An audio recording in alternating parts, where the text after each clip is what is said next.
एक ऐसी चीज जो पैदा होने से लेकर बुढ़ापे में आखिरी सांस गिनते तक आपका पीछा नहीं छोड़ती। दुनिया के हर अमीर, गरीब, रास्ते पर भीख मांगते भिक्षुक से लेकर अंबानी, अडानी और विश्व के सबसे अमीर शख्स एलोन मस्क तक की बेसिक नीड्स में से एक है। तो ऐसे में ये जानना आपका हक बनता है कि एक दवा, चाहे वो टैबलेट फॉर्म में हो, कैप्सूल हो या इंजेक्शन हो, इन्हें बनाया कैसे जाता है। और आज हम यही देखने वाले हैं। तो गुरु बने रहिए लास्ट तक मेरे साथ। आगे बढ़ने से पहले आपको ये पता होना भी जरूरी है कि किसी भी मेडिसिन को मार्केट में उतारने से पहले उसके फॉर्मुलेशन पर रिसर्च की जाती है, यानी टेस्टिंग की जाती है जानवरों पर। लकवे की दवा को टेस्ट करने के लिए जानवरों को जबरदस्ती लकवाग्रस्त करके उस पर दवा टेस्ट करते हैं। टूटे हाथ पैर को जल्दी ठीक करने वाली दवाओं की एफिशिएंसी चेक करने के लिए जानवरों के हाथ पैर या दूसरे अंग को तोड़कर उस पर दवाओं का असर टेस्ट किया जाता है। फेफड़े के कैंसर की दवा की कारगरता को चेक करने के लिए जानवरों को तंबाकू के धुएं से लगातार इनहेलेशन से उनमें पहले कैंसर पैदा किया जाता है।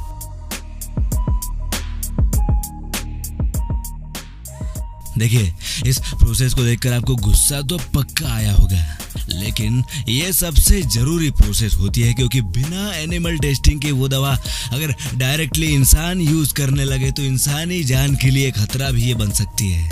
खैर, अब बात करें एक टैबलेट मैन्युफैक्चरिंग की, तो इसके लिए एक्टिव इंग्रेडिएंट यानी जो रिसर्च से फॉर्मूला तैयार किया गया था उसे बाइंडिंग एजेंट के साथ प्रॉपरली मिक्स किया जाता है।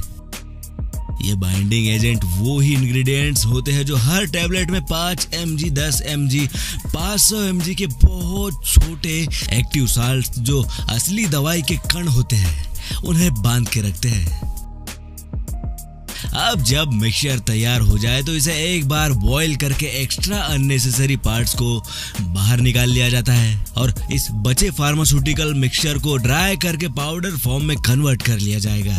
लेकिन इतना गीला भी इस पाउडर को रखना जरूरी होता है कि आगे इससे टैबलेट्स बन पाए। तो अब इस मिक्सचर की लुगदी पर से जब ये टैबलेट मेकिंग मोल्ड चलता है तो कुछ ऐसे टैबलेट्स बनते चलती है। टैबलेट्स तो बन गई, लेकिन अभी ये थोड़ी खुरदरी और आसानी से टूट जाए कुछ ऐसी होती है।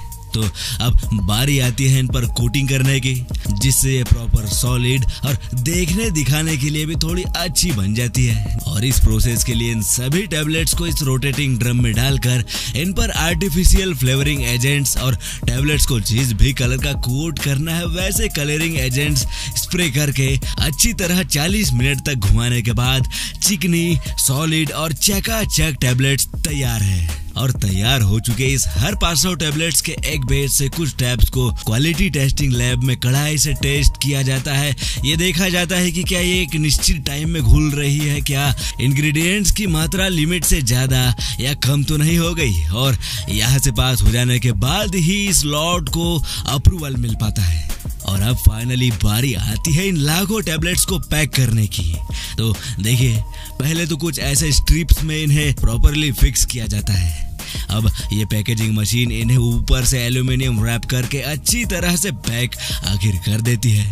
लेकिन गुरु, ये तो हुई मैन्युफैक्चरिंग की बात। अब एक काम की बात सुनो, अगर पैसे बचाना हो कोशिश करो कि जेनरिक मेडिसिन ही खरीदो।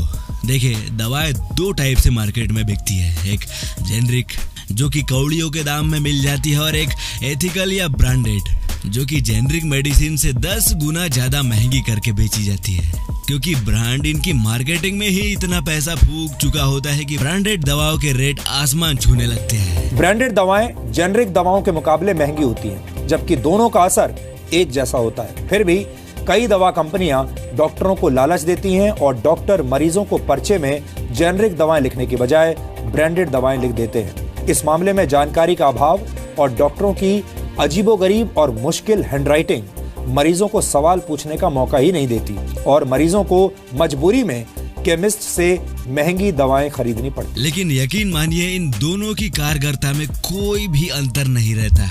बाकी चॉइस आपकी। तो गुरु ये थी टैबलेट मेकिंग की कहानी। अगर आपको पसंद आई हो तो एक हाथ लाइक चिपका देना। चलते हैं, मिलेंगे ऐसे ही किसी दूसरे वीडियो में, तब तक के लिए बाय।